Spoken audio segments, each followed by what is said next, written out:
আল্লাহ রাব্বুল আলামিন সূরা ফুরকানের মধ্যে বলেছেন যে আল্লাহর রাসূল সাল্লাল্লাহু আলাইহি ওয়াসাল্লাম আমার উম্মত মানে আমাদের উম্মতে মুহাম্মাদের বিরুদ্ধে আল্লাহর কাছে অভিযোগ পেশ করবেন। কার বিরুদ্ধে? এই যে উম্মতে মুহাম্মাদের বিরুদ্ধে আমাদের নবী মুহাম্মদ সাল্লাল্লাহু আলাইহি ওয়াসাল্লাম একটা অভিযোগ পেশ করবেন। আল্লাহ পাক তাকে বলবেন, হে মুহাম্মদ সাল্লাল্লাহু আলাইহি ওয়াসাল্লাম, তোমার উম্মতের কি হয়েছিল, কেন বিভ্রান্ত হলো? নবী সাল্লাল্লাহু আলাইহি ওয়াসাল্লাম তখন বলবেন যে ইন্না কওমি ইত্তাখাযু হাযাল কুরআনা মাহজুরা। পড়ে দেখেন সূরা ফুরকানে আমাদের নবীজি বলবেন, হে আল্লাহ, আমার উম্মত এই কোরআনকে যা তুমি আমার প্রতি নাজিল করেছো এই কোরআনকে অবজ্ঞা করে পরিত্যাগ করেছিল, এই কারণে তারা আজকে পথভ্রষ্ট হয়েছে। এবং নবী সাল্লাল্লাহু আলাইহি ওয়াসাল্লাম আল্লাহর কাছে আক্ষেপ করবেন, অভিযোগ পেশ করবেন যে আমার উম্মতকে আমি কোরআন দিয়ে এসেছিলাম, কিন্তু তারা সেই কোরআন চর্চা করে নাই, পড়ে নাই, কোরআনের হক আদায় করে নাই, এই কারণে তারা আজকে পথভ্রষ্ট হয়েছে। তাহলে আমাদের নবীজি আমাদের বিরুদ্ধে আল্লাহর কাছে ক্ষোভ ছাড়বেন না? তো প্রথম যে শিক্ষাটা আজকে নেওয়া উচিত সেটা হলো বিশ্বে যা যা ঘটছে এই সব বিষয়গুলোর সাথে আমাদের শেষ জামানা সম্পৃক্ত, এবং প্রত্যেকটা বিষয়ের গভীরে যাওয়ার জ্ঞান আমাদের অর্জন করা উচিত এবং দৃষ্টিভঙ্গি প্রশস্ত করা উচিত। খিদর আলাইহিস সালামের মতো অন্তর্দৃষ্টি অর্জন করা উচিত। পাশাপাশি কোরআন কেন্দ্রিক জীবনটা গড়া উচিত। আমরা কি নিয়াত করতে পারি যে আগামী রমজান আসার আগেই আমরা সবাই পবিত্র কোরআন তেলাওয়াত করা শিখবো ইনশাআল্লাহ? কোরআন পুড়িয়ে দেওয়ার ইস্যুটা হোক আমাদের কোরআন শিক্ষার প্রেরণা, কোরআন পুড়িয়ে দেওয়ার ইস্যুটা হোক কোরআন শেখার প্রেরণা, যে আমি মুসলিম পরিবারে জন্ম নিয়েছি, আমি কেন কোরআন শিখবো না? আসুন কোরআন শিখি, কোরআন বুঝি এবং কোরআন দিয়ে আমরা জীবন গড়ি। আল্লাহ পাক তৌফিক এনায়েত করুন। এই যুব সমাজের হাতে এই দেশ এবং উম্মার ভবিষ্যৎ নির্ভর করছে। এই যুবকদের হাতেই এই জাতি এবং এই দেশ এবং এই উম্মার ভবিষ্যৎ নির্ভর করছে। অথচ তোমরা কি করছো? অথচ তোমরা বেনামাজি পড়ে আছো, অথচ তোমরা যাকাত দিচ্ছ না, রমজান রোজা রাখছো না, তোমরা ওযু গোসলের মাসালা বলতে পারছো না, তোমরা ঈমান আকীদা ঠিক করছো না, নবীর 40 হাদিস মুখস্থ করছো না, কোরআন পড়া শিখছো না। যুবকদের হাতে এই দেশ এবং জাতির ভবিষ্যৎ। সেই যুবকরা পড়ে আছে এখন মাদকের নেশায়। এই যুবকদের একটা বড় অংশ মেয়েদের পিছনে তার জীবন নষ্ট করে দিচ্ছে। এই যুবকদের একটা বড় অংশ এখন পর্নোগ্রাফিতে আসক্ত হয়ে বসে আছে। এটা কিন্তু কেউ অ্যাভয়েড করতে পারবে না। আমরা যারা অনলাইনে ঢুকি, অনলাইনে যারাই ঢুকেছি তাদের চোখে এরকম নগ্নতা পড়েছে। কি দাড়িওয়ালা, কি টুপিওয়ালা, কি আলেম আর কি জালেম, সবার একই অবস্থা। অনলাইনে যে ঢুকেছে তার চোখে নগ্নতা পড়েছেই পড়েছে। আর এটা স্কিপ করার তো বুদ্ধি নাই, চালাতে হচ্ছে আপনাকে। কোনো সময় হোয়াটসঅ্যাপ চেক করতে হচ্ছে, ফেসবুক অ্যাকাউন্ট প্রয়োজন হচ্ছে কারণ আপনি খবর রাখতে চাচ্ছেন, ইউটিউবিং করতে হচ্ছে, ইউটিউব দেখতে হচ্ছে। একটা ভালো কিছু দেখবেন সেখানেও অ্যাড চলে আসছে। অতএব এখানে কি করবো? ফাত্তাকুল্লাহা মাস্তাতা'তুম, সাধ্যমতো আল্লাহকে ভয় করতে হবে, চরিত্র পবিত্র রাখতে হবে, হালাল উপার্জনের সোর্স তৈরি করা মাত্রই বিয়ে করে ফেলতে হবে। বিয়ে ছাড়া চরিত্র হেফাজতের অন্য কোনো পদ্ধতি নেই। এই চিরকুমার সঙ্গটঙ্গ যোগ দিয়ে লাভ নাই। আর যতই হারাম প্রেম করেন না কেন, এই প্রেমগুলো আপনাকে মনে শান্তি দিবে না, এগুলো আপনাকে অস্থির করে রাখবে। কেন? কারণ এটা হারাম, এটা হারাম। আর যখন হালাল ভালোবাসা আপনি পাবেন, হালাল ভালোবাসা যেটা আল্লাহ পাক নাজিল করেন, তখন ইনশাআল্লাহ আপনার মনের মতো স্ত্রী না হলেও দেখবেন আপনি তার সাথে সারা জীবন কাটিয়ে দিচ্ছেন, কারণ এই ভালোবাসা আল্লাহর পক্ষ থেকে আসবে। এখানে শুধু এই যে কিছু মানুষ মনে করে বিয়ে মানে যৌনতা, তাই না? এটা একটা কনসেপ্ট তৈরি করে দেওয়া আছে, বিয়ে মানে মনে হয় যৌনতা। আসলে বিয়ে যৌনতার বৈধ একটা পথ মাত্র, এটা হালাল একটা পথ মাত্র। এখানে আরো বড় বিষয়টা হচ্ছে দায়িত্ববোধ। দায়িত্ব, একটা মানুষের দায়িত্ব নেয়া, তার অভিভাবক হওয়া, তার সাথে জীবনের সুখ দুঃখ হাসি কান্নাকে ভাগাভাগি করে নেয়া, তার সাথে জীবনের উদ্দেশ্য ফিক্স করা, কষ্ট করে হলেও সবর করে হলেও সুখে দুঃখে পাশে থাকা। স্বপ্ন মানে পাশে থাকা, স্বপ্ন মানে কি? পাশে থাকা। তার দায়িত্ব নেয়া, রেসপন্সিবিলিটি নেয়া, তাকে খাওয়ানো, তার ভরণ পোষণ দেয়া। কেউ যদি আপনার স্ত্রীর দিকে খারাপ চোখে তাকায়, আপনি তার চোখটা পর্যন্ত তুলে ফেলবেন, এর নাম বিয়ে। এই কাজ করবেন না?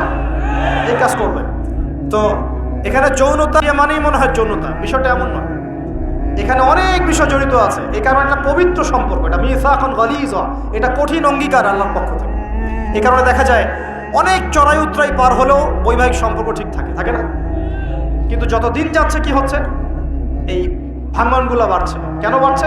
বিকজ বিয়ের আগে প্রেম, বিয়ের আগে অমুকের সাথে প্রেম, অমুক জেনা, পর্নোগ্রাফিতে আসক্ত, পরকিয়া, ওই সিরিয়ালস, পশ্চিমা সংস্কৃতি, হ্যাঁ, বস্তুবাদিতায় সব মিলিয়ে বিয়েগুলো ভেঙে ভেঙে যাচ্ছে। এখন পরিবারগুলো নষ্ট হয়ে যাচ্ছে না? যদি একজন স্ত্রী আপনার মনের মতো আল্লাহ পাক দিয়ে দেন এবং আপনার এই স্ত্রীকে নিয়ে থাকার মতো, খাওয়ার মতো বাসস্থান, অন্ন বস্ত্রের সংস্থান আছে, সচ্ছল আপনি মোটামুটি, এবং আপনি তাকে ভালোবাসেন আপনার মনের মতো, আপনি তাকে নিয়ে সারা দুনিয়ার জীবনটা কাটিয়ে দেন, অন্য কোনো দিকে দেখতে যাবেন। কিছু বিষয় কোরআন সুন্নাহ আছে ঠিকই, কিন্তু বাস্তবায়ন খুব কঠিন। ফ্যান্টাসিতে ভুগলে হবে না, ফ্যান্টাসিতে ভুগবেন না, এগুলো কঠিন। আর এখন যে অবস্থা পড়েছে, একজন স্ত্রীকে সন্তুষ্ট করাই তো কঠিন, আর মানুষ 4 জনকে সন্তুষ্ট করতে চাচ্ছে। এত সহজ না সবকিছু। এটা নিয়ে আমি আলাদা লেকচার দেবো ইনশাআল্লাহ। আপনাদের কিছু বিষয় জানতে হবে, জানার দরকার আছে। আর ব্যালেন্স করা এত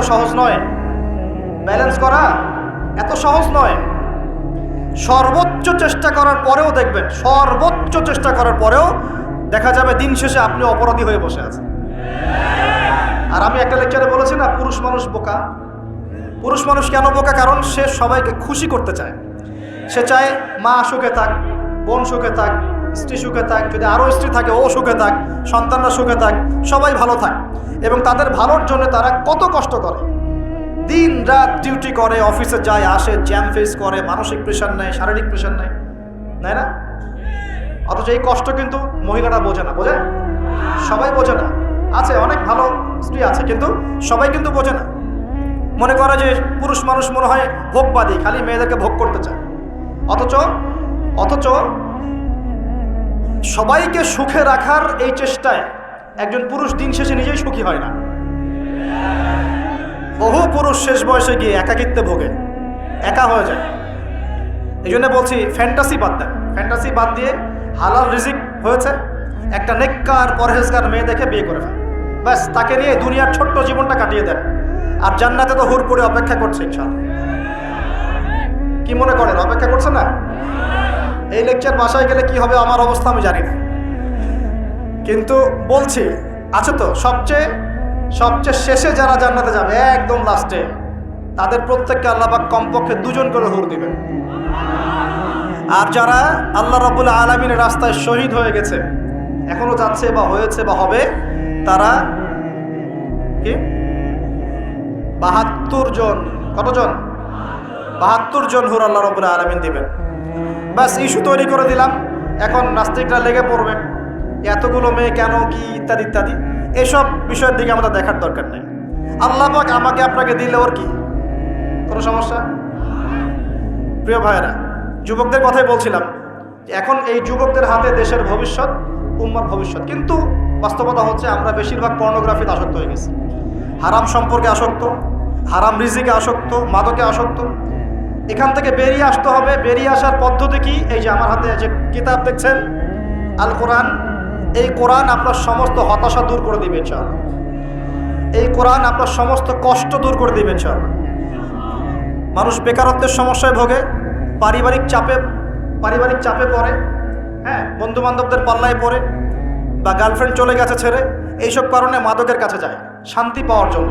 কোরআনের কাছে আসো, শান্তি পাবে ইনশাআল্লাহ। 5 ওয়াক্ত নামাজে আসো, শান্তি পাবে ইনশাআল্লাহ। আমরা যুবক ভাইদেরকে রিকোয়েস্ট করবো, এই যে সামনে রমজান, এই রমজানে আল্লাহর ওয়াস্তে কোরআনটা পড়া শিখে ফেলেন। এবং যারা পড়তে জানেন, কোরআন এবার এই মাসে খতম হবে ইনশাআল্লাহ। প্রত্যেক দিন কমপক্ষে 1 পারা করে, প্রত্যেক দিন 1 পারা পারা যাবে ইনশাআল্লাহ। মাত্র 1 ঘন্টা সময় লাগবে 1 পারা পড়তে, 1 পারা পড়তে 1 ঘন্টা লাগবে। আর যারা হাফেজ আছি, ইনশাআল্লাহ আমরা এই রমজান মাসে 30 পারা কোরআনের অর্থ পড়ে শেষ করে দেবো ইনশাআল্লাহ। নিজেও নিয়াত করছি, আপনারা নিয়াত করেন।